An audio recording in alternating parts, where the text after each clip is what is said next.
Welcome to this evening's program, Australia, the Unpromised Land, presented by Jacob Steinberg on behalf of Kulanu, Canada, in partnership with the Lodzer Center Congregation and our sponsors, Kulanu US, BINA, the Canadian Institute for Jewish Research, the Canadian Anti-Semitism Education Foundation, Beit Raim, Jewish Mallorca, and Adat Israel Congregation. I'm Andrea Spindle, President of Kulanu, Canada, and it's my sincere pleasure to introduce this program and to acknowledge the collaborative effort of to bring you this program in memory of a wonderful, incredible woman, the late Harriet Bograd, Zichrona Livracha. Longtime president of Kulanu US, Harriet was a model of organizational leadership, dedicated volunteerism, and of commitment to the cause of assisting and uniting Jewish communities around the world. As Jews are to be a light among the nations, Harriet Bograd was a shining light among the Jewish people. Both Kulanu US, the organization that Harriet grew into an international success, and Kulanu Canada, our small offshoot, are honoring her memory with tonight's program and raising funds for the APAC Jewish community of Uganda, which Harriet sought to support even just a few months before her passing. She sent Kulanu Canada a wonderful proposal developed by the community itself, requesting assistance in building a synagogue and a community center. Funds already donated will be used for this, and anyone listening now or attending in the synagogue that wishes to donate may do so, either online to Kulanu Canada or kulanu.org, which is our US sister agency. Those here in the shul are welcome to see one of our volunteers if you wish more information. This week is Holocaust Education Week in Toronto, culminating on November 9th in remembrance of Kristallnacht, the night of broken glass. When scheduling our program, we chose this night to share a story from the archives of the Holocaust, a story not well known, and one that hasn't been officially part of the HEW program, but we feel needs to be shared. This event is being recorded, and we will make the recording available via our partners and sponsors. The Holocaust remains a living memory for many people, but we are losing survivors whose direct experiences presented miraculous stories of courage and survival and lessons for the entire world. Their children and grandchildren are living legacies, proof of Hitler's failure and Jewish survival, but it is not enough. We all must beat the drum for our Jewish future, stand tall and proud as Jews, and tall and proud as Zionists, and forever remember the sacrifices made to preserve the incredible gift of Judaism. There are many ways to share that gift, and one is by telling our stories, teaching our children and grandchildren, and building allyship with those individuals and communities that also love the Jewish people and Israel. Jacob Steinberg is one such person, a proud Jew and Zionist, and a man with a unique background. Jacob grew up in Israel, studied in the Netherlands, served in the IDF. After graduating from university, Jacob traveled around the world for 5 years. He climbed mountains, crossed deserts, explored jungles, and spent his last year traveling across Australia, where he learned about the story he will tell you tonight. Later on, Jacob spent 3 decades as a project finance executive, financing infrastructure projects in Africa, South America, Southeast Asia, and Eastern Europe, where he met small and isolated Jewish communities. He helped found Kulanu Canada, a nonprofit organization that supports such communities, and he was previously a board member of Kulanu US, which is where we met. As the only Canadians on that board, we decided that we need to expand the work of helping small, isolated, emerging, or re-emerging Jewish communities to connect with the mainstream Jewish world. Our small Canadian charitable organization has developed a relationship with several communities, including the Ghanaian Jewish community of Sefwi Wiwaso and Suriname, and has sent funds to both the Beta Avraham in Ethiopia and the B'nai Ephraim in India. Jacob is personally involved in supporting the Suriname Jewish community, the oldest existing Jewish community in the Americas. In 2016, he raised the funds to build a memorial monument for the 104 Surinamese Jews who died in the Holocaust. Jacob is an avid sportsman who played for 14 years in the Ontario Australian Rules Football League. I think that's a dangerous sport from what I've heard. He loves traveling and is very interested in Jewish history. It is now my great pleasure to call on Jacob to present his program.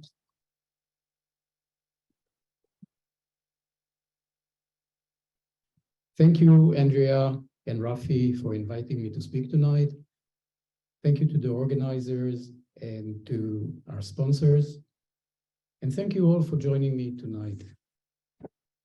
Today's presentation is a fascinating story that takes us to faraway countries, deserts, mountains, and jungles. This is the story of an extraordinary person whose story has faded and been forgotten. His name is Dr. Isaac Nachman Steinberg. I'm speaking about him tonight, not because we both share the same family name, but because of his vision and actions. Steinberg was born in 1888 in Dvinsk, then part of the Russian Empire, now Latvia, to an Orthodox family. He attended Moscow University in 1906, where he studied law. As a student, he joined the Socialist Revolutionary Party. For his anti-Tsarist activism, he was exiled to Siberia for 2 years. He completed his law education at the University of Heidelberg. In 1910, he returned to Russia and worked as a lawyer. After the Bolshevik Revolution in 1917, Steinberg became the Minister of Justice in Vladimir Lenin's first government. Steinberg stayed in the government, although Lenin didn't like the fact that he was leaving in the middle of cabinet meeting to pray and his refusal to work on Shabbat. Steinberg left the government in March 1918 because of his disagreement with Lenin of the terms of the peace treaty between the Bolshevik government and Germany that ended Russia's participation in World War I. After leaving the government, Steinberg campaigned against the Bolsheviks and was arrested twice. But in 1923, he was warned by his friends in the government that he was in danger of being assassinated. He fled with his wife and 3 young children to Berlin, Germany, where he shunned politics and focused on studying history, philosophy, and literature. After the Nazis came to power in 1933, Steinberg and his family moved to London. Unlike many other leaders and politicians who lived in denial about Hitler, Steinberg saw the writing on the wall and took immediate action. In face of the looming Nazi genocide, in 1935, Steinberg co-founded the Freeland League for Jewish Territorial Colonization, also known as the Freeland League. The League, which was a non-Zionist organization, attempted to create a potential Jewish homeland and haven whenever feasible. The idea was to pursue Jewish autonomy by obtaining a large piece of territory in sparsely populated parts of the world and to settle as many Jewish refugees as possible. The preference was given to the Kimberley region in Western Australia. Now, why the Kimberley? In 1933, the famous Yiddish poet Melech Ravitch arrived in Australia from Poland in a search of a site for Jewish homeland. Witnessing Hitler's rise to power in Germany and long history of anti-Semitism and pogroms in Eastern Europe, Ravitch believed that the Jews in Europe are now in race against time. He tried to convince whoever listened to him that they must get out of Europe. He was in a mission to save Europe Jews, but for the Jews, there was nowhere to go. Ravitch persuaded a group of Jewish businessmen and intellectuals to send him to Australia, where he would explore the possibility of Jewish settlement in what he seemed to him that it's the furthest and safest place in the world, the Kimberley region of Western Australia. With official permission from the Australian federal government and a letter of support from Albert Einstein, Ravitch set out in January from Alice Springs to Darwin in the Northern Territory. It was a very difficult 1,500 kilometers journey, including crossing the Tenemai Desert and driving on unsealed roads. You can see in the picture as an example of how it looked like. He was accompanied by, he was traveling with an Italian mailman in his mail truck, accompanied by a young Aboriginal assistant. Slowly and laboriously, he investigated the region, collecting data on topography and climate. Upon his return from his trip, Ravitch's report suggested that the area could accommodate up to 1 million refugees.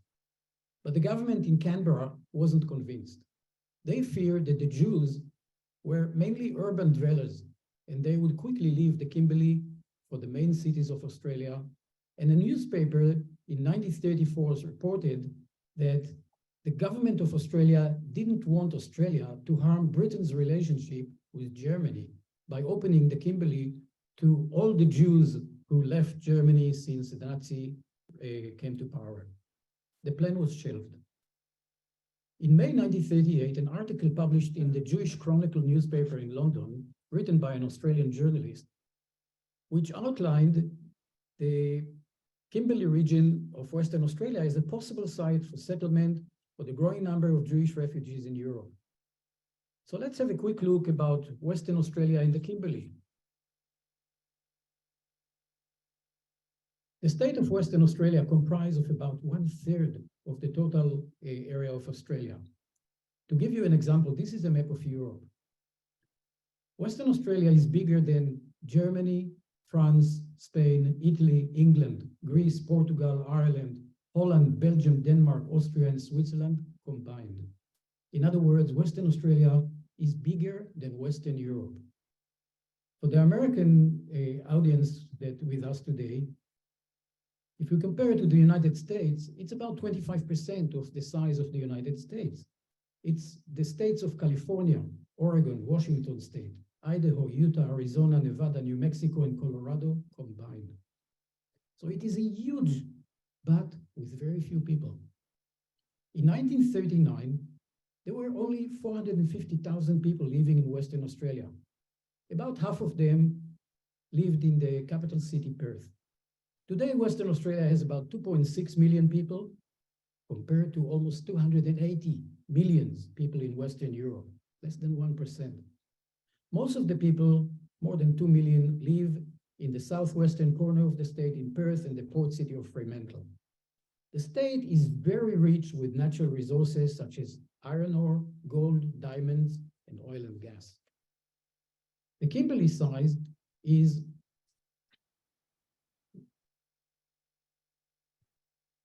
The Kimberley is a region in the state of Western Australia. It is in the northwest corner of the state.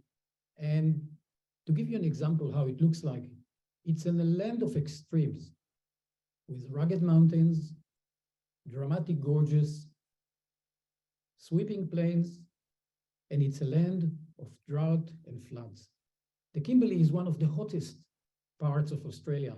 The average temperature is close to 40 degrees centigrade or 104 Fahrenheit during daytime, and close to 30 degrees or 86 Fahrenheit during nighttime.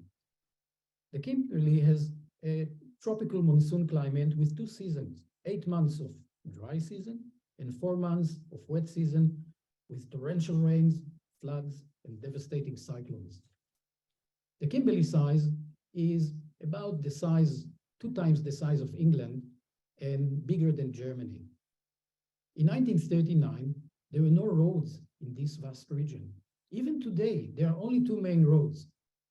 One is a sealed road known as the Great Northern Highway, and the other one is an unsealed road known as the Gibb River Road.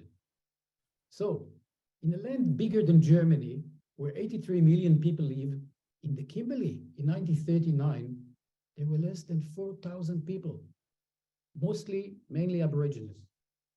Today, population is about 50,000 people, which makes it the least populated region in the world. So it is huge and empty land with harsh weather conditions. No wonder it was largely uninhabited then and now. It is also isolated. It's about 3,000 kilometers from Perth and 900 kilometers from Darwin, they are the only 2 cities close by. There are not many people there, but There are plenty of some of the most beautiful and deadly wildlife, such as dingoes, snakes, scorpions, saltwater crocodiles, but also beautiful bulb trees everywhere. Now, between 1933 and 1941, Nazi Germany pursued an aggressive policy of forced emigration for the Reich Jews known as Judenrein, or clean of Jews. On September 15, 1935, Germany enacted the Nuremberg laws that, among others, stripped the 900,000 German Jews and later on the 200,000 Australian Jews after they annexed Austria from their citizenship. They became stateless. But in order to emigrate to the United States or Canada or Australia, they needed a visa, which was almost impossible to obtain. In 1936, Dr. Chaim Weizmann, who became later on the first president of Israel in 1948, declared that the world seemed to be divided into two parts. Those places where the Jews could not live and those where the Jews could not enter. In 1938, a series of events convinced Dr. Steinberg that action must be taken. The first event was the failed Evian Conference in July 1938. The conference was initiated by President Roosevelt to address the growing problem of Jewish refugees from Germany and Austria. From the 32 countries that participated in the conference, only one country agreed to accept 100,000 refugees. It was the Dominican Republic. Unfortunately, only 1,000 of them managed to arrive. The second event was the Kristallnacht on November 9, 10th, and 1938, a massive pogrom in Germany and Austria that saw the destruction of 1,000 synagogues, massacres, and mass arrests of thousands of Jews. A month later, in December 1938, Steinberg received an article that first appeared in the Australian quarterly publication in March 1934. The article was written by Sir James Barrett. He was the Vice Chancellor of the University of Melbourne, where he strongly advocated white colonization of Northern Australia. Steinberg wrote to him, "The conclusions he reached about the white colonization of the tropics are most encouraging for us, and I'm looking forward to discuss all problems with you personally." And then came an offer. The pastoral firm of Michael Durock. Pastoral firm is a firm that owns cattle stations or ranches.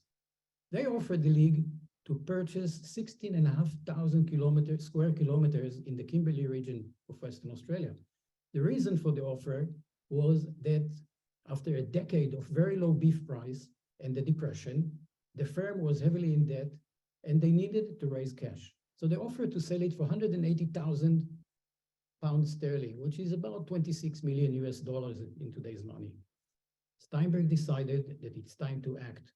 And in early 1939, he left London. And on May 23rd, 1939, he arrived at the port city of Fremantle in Western Australia. Now, even though Steinberg never been to Australia, when he arrived to Fremantle, his political pedigree was a source of fascination. Steinberg had a unique talent combined with his political experiences to lobby and convince politicians of his ideas. For example, in England, even being a foreigner, an Orthodox Jew, and definitely not from the right class, in a very short time, he became close friends with major union leaders and key politicians. He brought with him 2 letters of introduction from 2 senior British politicians. Before I talk about those 2 senior politicians, it is important to mention that during the 1930s, many in the ruling class in England, regardless of political affiliation, conservative or labor, they were anti-Semitic. For example, the royal family, King Edward VIII, who ruled in 1936, and his wife, Wallis Simpson, were Nazi sympathizers. In 1937, they went to visit Germany and met with Adolf Hitler. In the Conservative Party, Prime Minister Neville Chamberlain was an appeaser. He signed in September 30th, 1938, the Munich Agreement with Hitler. For those who are not familiar with the Munich Agreement, the 4 big powers of Europe at that time, England, France, Italy, and Germany, agreed to the German annexation of Czechoslovakia's Sudetenland region. Hitler announced that it was the last territorial claim in Northern Europe. We all know what happened next. In September 1st, 1939, Germany invaded Poland and World War II started. But today, Munich Agreement, regarded as failed act of appeasement. As you can see in the picture, on the left side is Chamberlain. Next to him is the Prime Minister of France, Daladier, Hitler, Mussolini, and the Italian Foreign Minister, Ciano. So who were the two British politicians that helped him with a letter of introduction? Ernst Bevin was a powerful union leader, and during World War II, he served as the Minister of Labor. After the war, between 1945 and 1951, he became the Foreign Secretary, and Bevin saw the end of the British mandate on Palestine and the creation of the State of Israel. Clement Attlee, he was the leader of the Labour Party between 1935 and 1955. And after the war, between 1945 and 1951, Attlee served as the British Prime Minister. Now, Bevin was a Jew hater, according to David Ben-Gurion and Dr. Chaim Weizmann. He and Attlee were both anti-Zionists and anti-Israeli after the establishment of the State of Israel. So no wonder they supported Steinberg's idea of Jewish homeland as far as possible from the Middle East. So the letters of introduction from Bevin and Attlee meant that he was quickly accepted by Western Australia political elite. Being a revolutionary and the first Minister of Justice in Lenin's first government made him an immediate hero with Australian trade unions leaders and members. He met with John Wilcock, the Prime Minister of Western Australia, who was sympathetic to the League's idea. After the meeting with the Prime Minister of Western Australia, Steinberg wasted no time. He immediately headed a small delegation up to the Kimberley. The delegation spent 4 weeks in Kimberley investigating every part of this vast region. The following photos illustrates Steinberg's vision of using the Ord and the Victoria rivers for irrigation of the future farmland in the proposed settlement. The delegation expectations were more than fulfilled, and firm plans for establishing a Jewish refugee settlement in the East Kimberley was prepared. The main elements of the plan were to acquire 28,000 square kilometers of land, which is about the size of Belgium, and settle there 75,000 Jewish refugees fleeing Europe. Steinberg's vision of turning this hostile desert into a mega agricultural oasis where 75,000 Jewish tailors, accountants, merchants, and lawyers would turn into farmers, it might sound more as a utopia, but he firmly believed that it was possible. The land would be between the Ord and the Victoria River, and we will come to this a little bit later. Under the plan, 600 pioneers would arrive to construct basic necessities for the settlement, such as homes, irrigation work, and power station. And then after, the refugees will follow. This is a copy of the plan that was submitted to the Western Australia government. And this is the map of the proposed settlement. Now, the plan was presented to the government of Western Australia in August 1939. John Wilcock, the Western Australia Prime Minister, approved the proposal. Also, the government gave official consent, but they also advised Steinberg that he also needed an approval of the federal government. Their support was crucial. There were three key elements in the plan. The first one is obvious one, humanitarian grounds, to saving the lives of 75,000 men, women, and children. The second one was the strategic importance of settling the far north of Australia. For decades, Australians were fearful of an Asian invasion, mainly by Indonesians and Japanese. The proposed settlement would strengthen the northern frontier, and the refugees would be 3,000 kilometers away from Perth. Part of the proposal was that every refugee that left the settlement in the first 3 years would be sent back to Europe. thus strongly encouraging the refugees to stay in the Kimberley. And the last element was that the project was fully funded by American Jews, so the program would not cost a penny to the Australian taxpayers. Before approaching the federal government, Steinberg wisely decided to gain support from influential Australians. He met with then the Labour Party leader of the federal opposition, John Curtin. The meeting went extremely well, and after the meeting, Steinberg wrote to his supporters in Europe, "I think we can now say with certainty that the workers of Perth are with us." The powerful Australian Council of Trade Unions officially endorsed the plan in 1940, and Steinberg received support and endorsement for the plan by the mayors of Perth, Sydney, and Melbourne, the three major cities of Australia, the Church of England in Australia, and the Roman Catholic Archbishop of Melbourne were among many clergymen who supported the plan. And last but not least, leading academic and the country's business leaders warmly endorsed the plan. So with such overwhelming support across the country, Steinberg felt he was ready for the final and most important hurdle, getting the federal government of Australia approval.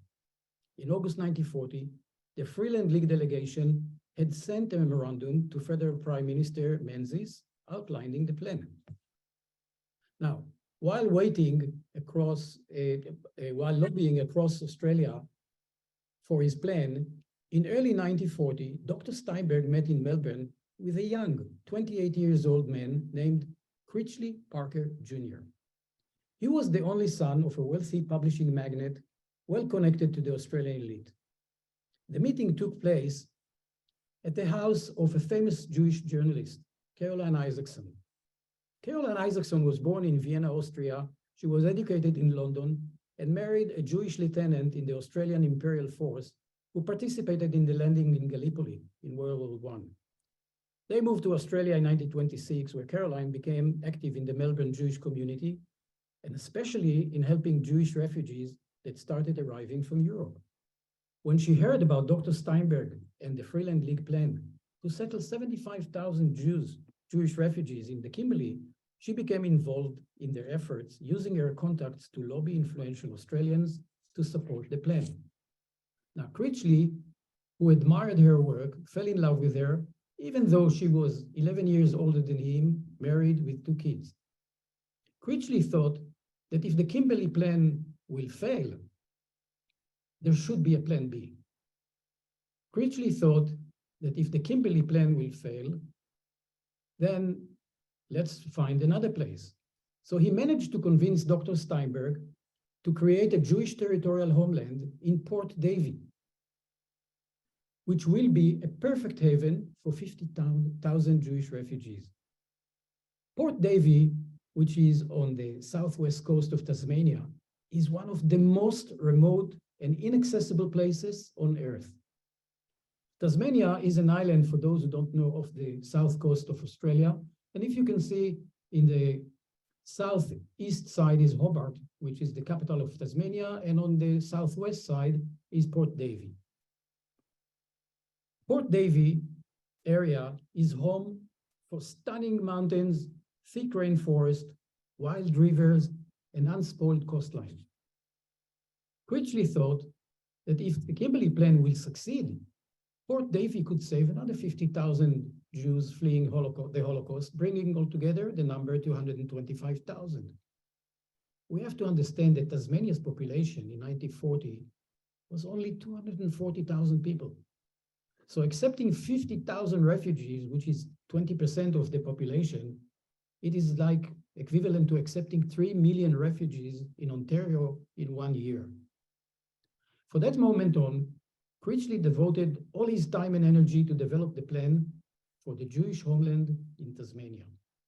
He believed that the Port Davey region is rich with natural resources, and therefore mining will be the main source of employment for the refugees, and agriculture such as apple orchards, fruits, and cherries will be secondary source of employment, as the area has many valleys and plenty of water.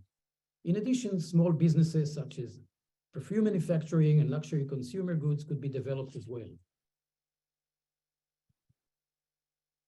While waiting for Prime Minister Menzies' response in January 41, Steinberg, Caroline Isaacson, and Critchley Parker Jr. met with the Tasmanian Prime Minister, Robert Cosgrove. After the meeting, Prime Minister Cosgrove issued a signed document accepting in principle the idea of Jewish settlement in Port Davey. So now Steinberg had two prime ministers who were willing to support a settlement of Jewish refugees in their states. On March 1942, Critchley traveled to southwest Tasmania to survey the area of the proposed settlement. He met with Charlie King. Charlie King was a naturalist who conducted research for decades in the area.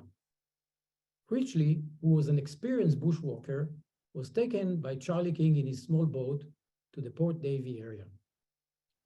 They agreed that if Critchley will get into trouble and will need to be rescued, he should climb to the top of Mount Mackenzie, the highest mountain in the area, and send smoke signals. Remember, it was before the days of cell phones or satellite phones. Smoke signals in this part of the world were the only way to communicate.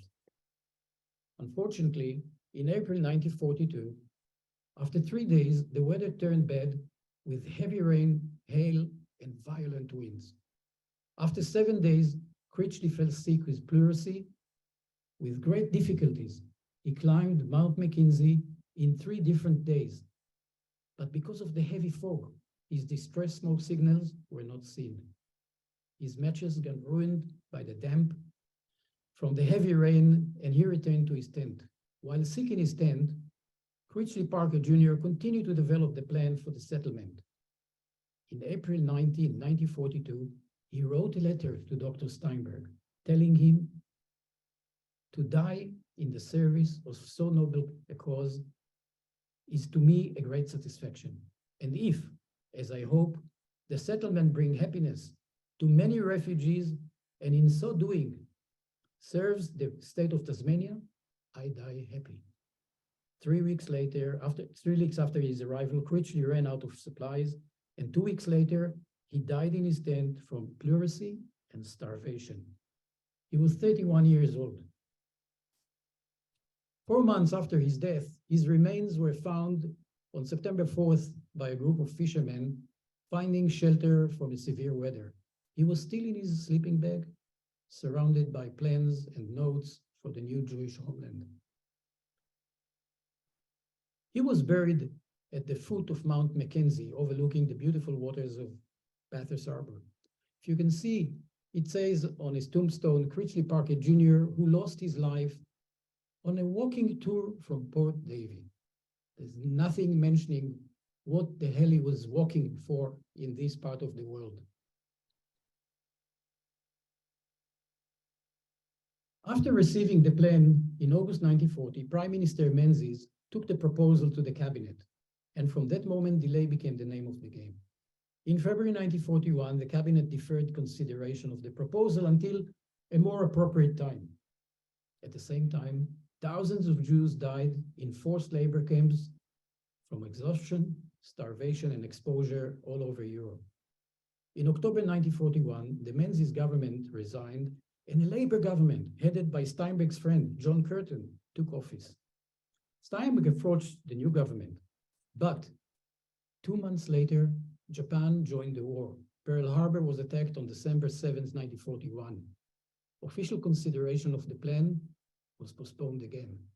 At the same time, in January 1942, a conference was held in Wannsee, a suburb of Berlin, in order to coordinate the implementation of the final solution of the Jewish problem. The death camps in Europe started operating 24/7, but Australia was at war. As you can see in the picture, on February 19, 1942, the city of Darwin was attacked by 242 Japanese aircraft. Officially, more than 243 people were killed in the raid. The unofficial number is about estimated 1,000 people. And occasional attacks on northern Australian towns and airfields continued until November 1943. The government's focus was now on the war. Only in July 15, 1944, 4 years after the initial submission of the plan, Prime Minister Curtin informed the Freeland League that the government is unable to see its way to depart from long-established policy in regard to alien settlement in Australia, and therefore cannot entertain the proposal for a group settlement of the exclusive type contemplated by the Freeland League. Prime Minister Curtin expressed sympathy, but decided that until the whole question of immigration was considered, his government was unable to formulate a policy. The government message was simple. Remnants of Europe's once great Jewish community should look elsewhere for a home. Although this decision was a severe blow, there was no evidence to suggest that anti-Semitism played any role in the government's decision. There are three elements, in my opinion, that influenced the government's decision. The first was during World War II, it was widely thought that European refugees would form a fifth column of enemies at home.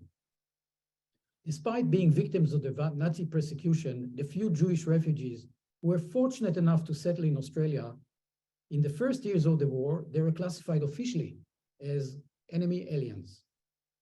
The second element was that there was fear among many Australians that the refugees would challenge the country's British way of life. And the third and most important one was the fear that other ethnic groups, such as the Greek, Italians, etc., would demand similar privileges to establish their own semi-autonomous regions, and the whole concept of the Australian melting pot would collapse. Steinberg left Australia in June 1943 to join his family who moved to Canada. He eventually moved to the United States, where in spite of the setbacks, he continues his efforts to save Jews. It is anyone's guess whether the Kimberley Plan have been successful, socially and economically. What we do know is that in the 1960s, the area south of the town of Kununurra, which is exactly the area where Steinberg selected for his settlement, became the main agriculture center of Northern Australia. Now, how this hostile desert turned into an agricultural oasis? This is the Ord River as it is today. And this is, if you remember, Steinberg's vision of using the Ord and Victoria rivers for irrigation. So in 1960s, a dam was constructed on the Ord River, in the same place where Steinberg investigated more than 20 years earlier. The dam created an artificial lake known as Lake Argyle, which cover about 740 square kilometers or 185,000 acres. The water in this man-made reservoir is used for irrigation of a couple of 100 square kilometers of farmland. They grow there mangoes, melons, sugarcane, cotton, rice, and many other things. The town of Kununurra was established in 1961 to service the Ord River irrigation scheme and grew rapidly ever since. And today the town has about 5,500 residents. And what happened to Port Davey? Since creation, nothing changed. In the last 122 years, only 3 families have lived long-term in the Port Davey area. In 1976, Port Davey was added to the Southwest National Park, and that will ensure that no one ever live in this part of the world in the future. I was asked many times, what's happened to Dr. Steinberg after he left Australia? So I decided to add a little bit section to answer this, to explain this question. So the Freeland League didn't lose heart. 2 years later, in 1946, it directed its attempt to find sanctuary for Holocaust survivors. The League was now searching for another sparsely populated, and they found it. They found it in the jungles of Saramaka.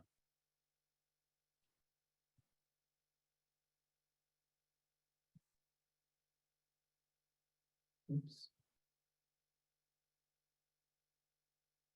At the end of the war, there were between 7 to 11 million displaced persons, or DPs, in camps scattered in Germany, Austria, and Italy.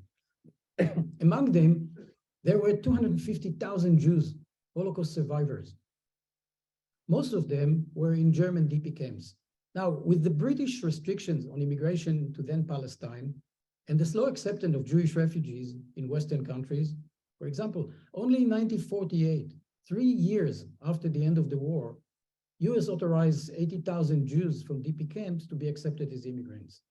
In Canada, discussing how many Jewish refugees should be allowed to enter Canada after the war, an anonymous Canadian government bureaucrat offered the now infamous reply, "None is too many." So while the Jewish refugees were sitting for years after the end of the war in DP camps, the Freeland League came with a plan known as the Saramaka Plan, settling 30,000 Jewish refugees in the district of Saramaka. Now, most people never heard about Saramaka. Saramaka is a district in Suriname. Suriname, to those who don't know, is a tiny country in the northern tip of South America. It's bordering Brazil, Guyana, and French Guyana. And Saramaka is a district in the northwest corner of Suriname. This is Saramaka. In 1946, there were only a couple of thousand people living in Saramaka. Many people, and not too many people, but again, poisonous frogs, snakes, jaguars, monkeys, and many exotic birds, toucans, cock of the rock, and many more. In 1946, the Saramaka district was isolated. There were no roads in the jungle, and there was no bridge over the Saramaka River that would connect it with the capital city of Paramaribo, which is only 50 kilometers away. Even today, there are less than 20,000 people living in Saramaka.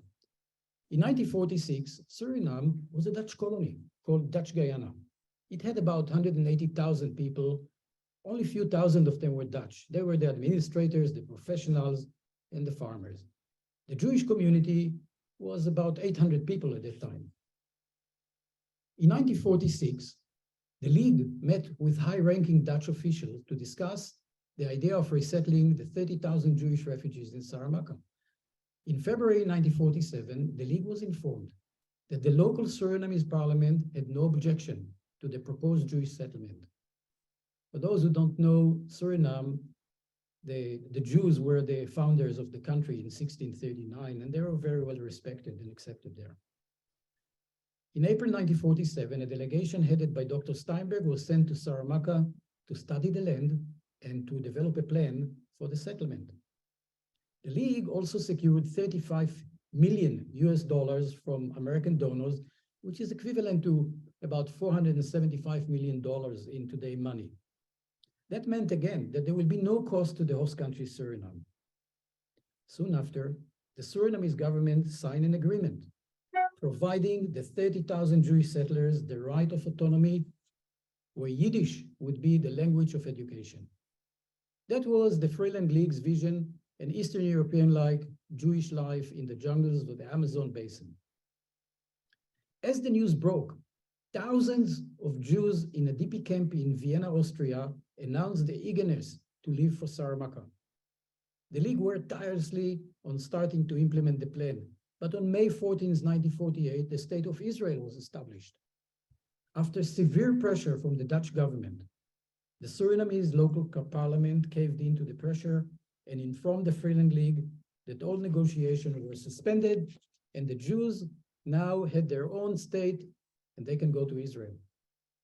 In 1948, Steinberg published his book called Australia, the Unpromised Land, In Search of a Home. As a non-Zionist, Steinberg continued to search for an alternative Jewish state far from the Middle East. However, he was not able to realize his dream because on January 2nd, 1957, he died in New York at the age of 69.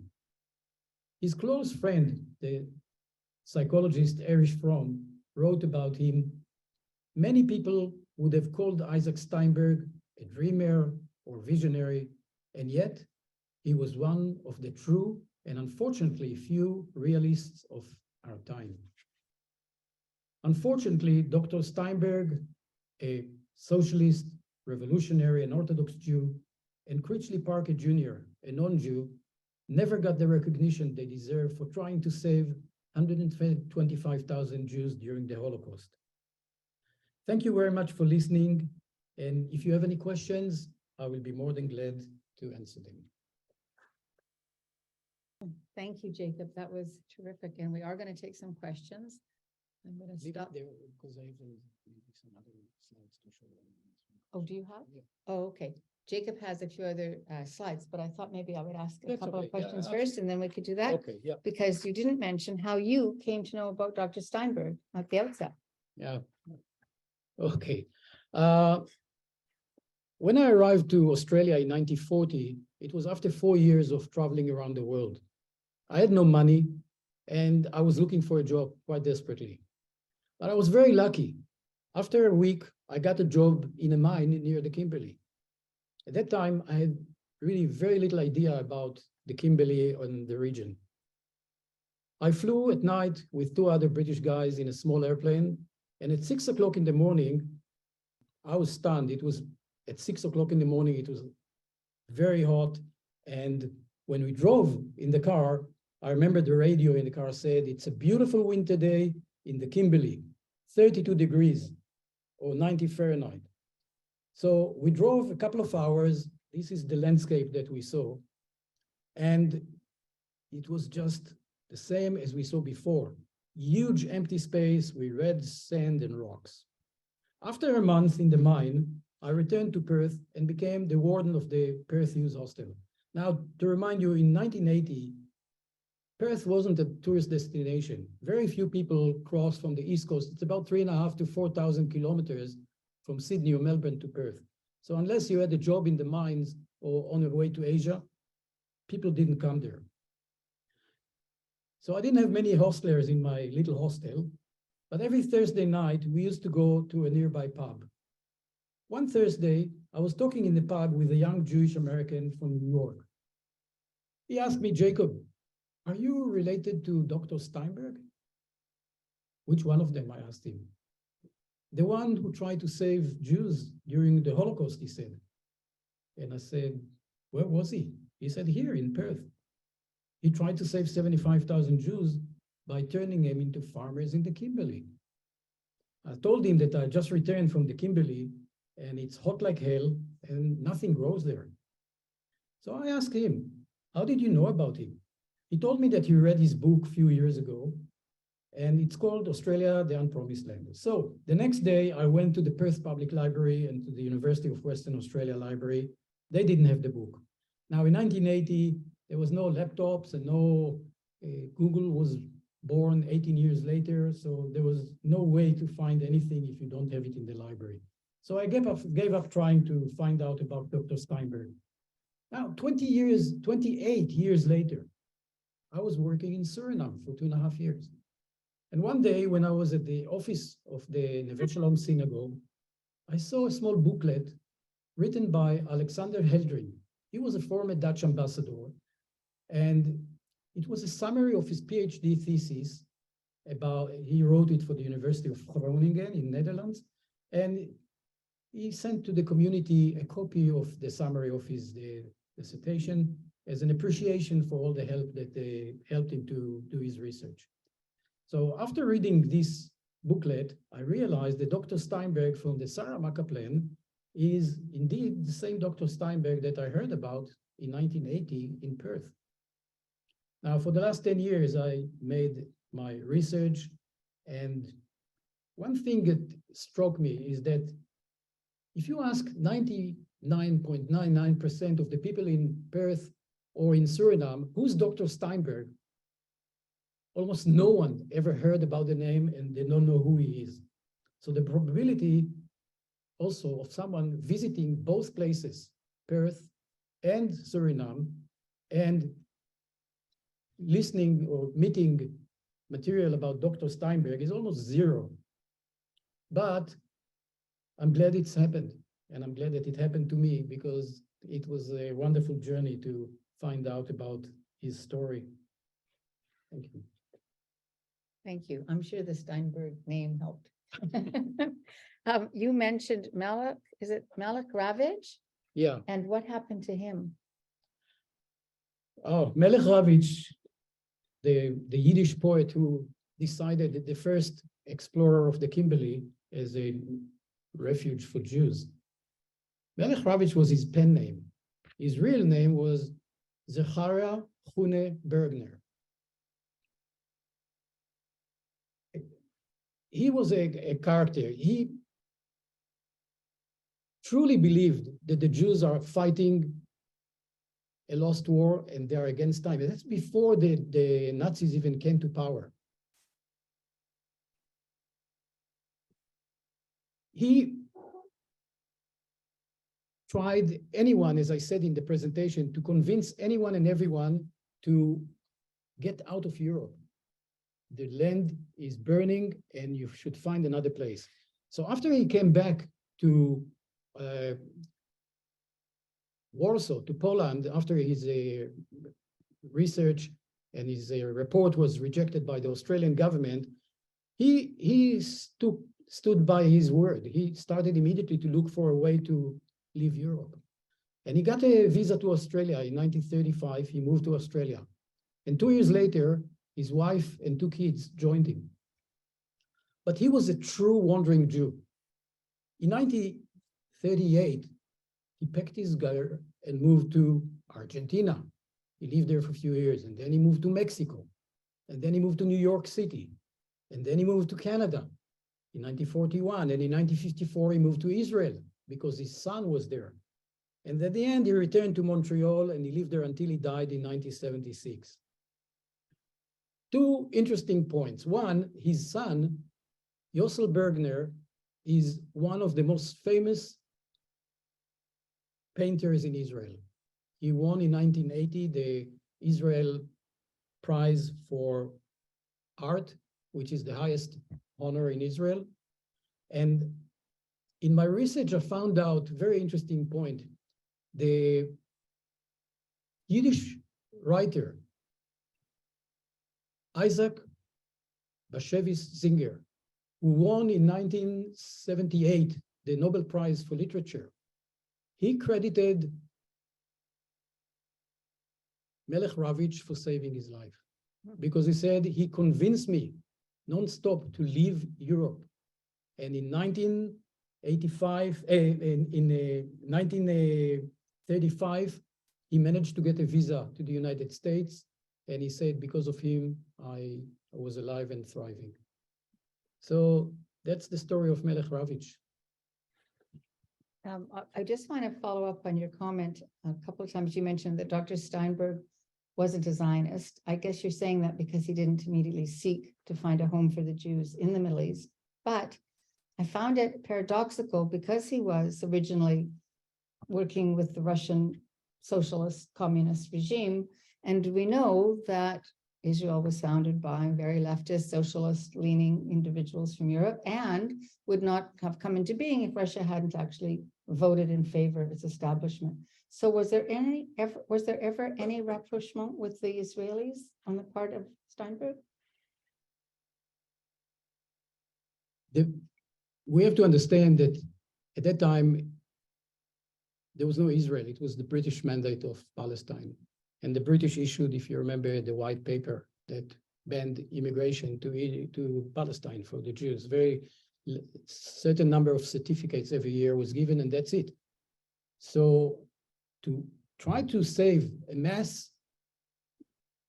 massive number of Jews, you cannot survive by sending them, 5,000 certificates a year from all over Europe. So he came, and the Freeland League and other territorialists came to the idea that they have to find a place where they far away from Israel, because they will not get, the British will not let them go in. So they'll find a place, as I say, sparsely populated, big area, and they will be able to create a homeland for the tens of thousands, or as Melech Ravitch say, up to 1 million can go in one time and settle there. And that was his vision. So, and that was his Achilles heel at the end of the day. That's why the Australians didn't accept it, because they didn't want to have an autonomy in Australia. As I said, they're afraid that later on, everyone and his dog will start to have autonomy of their own. So he did very thorough research in every place he tried to settle Jews, but his concept was the wrong concept. And therefore, But he was a Yiddishist and he was a non-Zionist. It is what it is.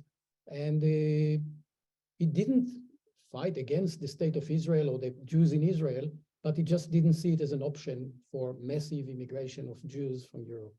But it wasn't actually opposed to it. He was just didn't No. see it as a solution. Yeah. I just want to see if there's questions in the chat, but also, is there anyone in the room? We've come to 8 o'clock, but we did start late.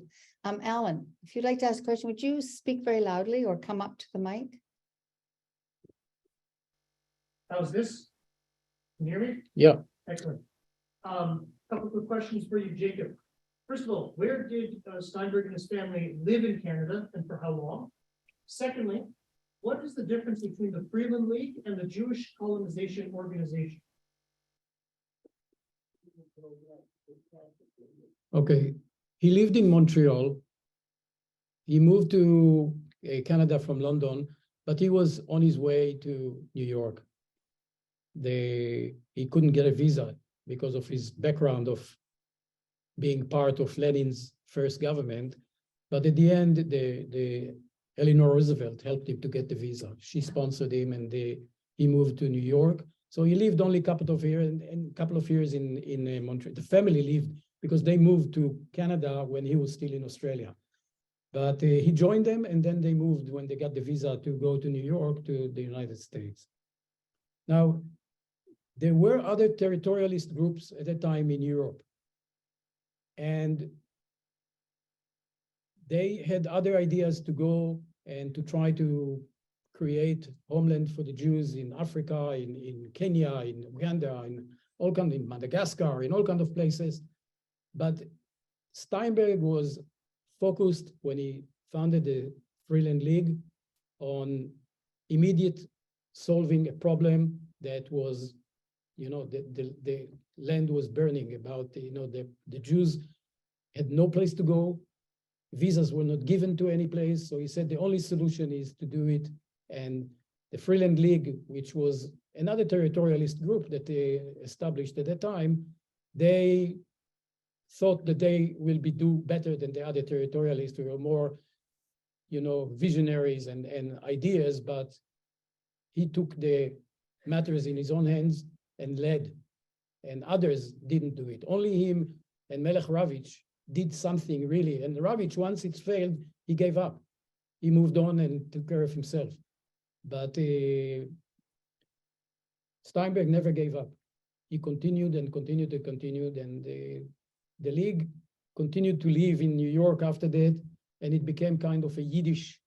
They moved in the 1970s, from territory for new Jewish land to education and culture of Yiddish, and they faded, I think.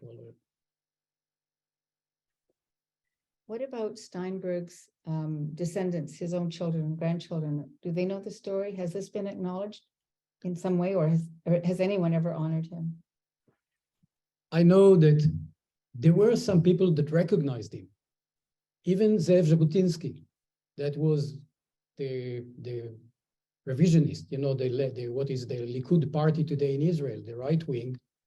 He acknowledged him and many others for his actions and for what he did.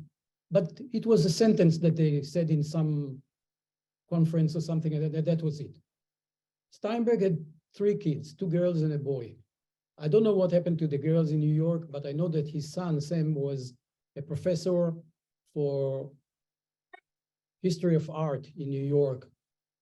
And, he just moved on. His father died in the 50s, and he took care of his own career and life, and that's it. But I want to say one more thing regarding to that. The most famous Jewish historian in Australia, her name is Hillary Rubinstein. And she gave, in a conference in 1989, she wrote a paper. And that was the first time. And the paper was presented to the Jewish Historian Society of Australia. And when she talked about Critchley Parker Jr. And nobody heard about him. She was stunned that all these historians never heard about Critchley Parker Jr. and his Tasmania plan. And 15 years later, I read a comment that she sent to someone, and she said, you know, not only that he's not recognized, or where is the marker in the Holocaust Memorial Museum in Melbourne or Sydney? Nothing. So they literally both erased from history, Steinberg and Critchley Parker Jr. And therefore I felt that, you know, I'm going to make some story about him because he deserved it, regardless to his affiliation or philosophy. What he did is admirable. And I think, you know, we should know and acknowledge it. Thank you. I think that's exactly what you've helped us to do tonight. And it's very fitting in this Holocaust Education Week.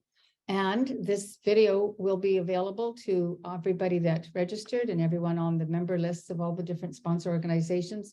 So maybe we can help to share the story and bring it forward and send it to the Australian Jewish community, the Israeli museums. I mean, I'm asking everybody, when you see the recording, help us to disseminate it. It's a very powerful, important story. And we thank you so much for having done all the work to keep it alive, to bring it to us, Jacob. Okay, no problem.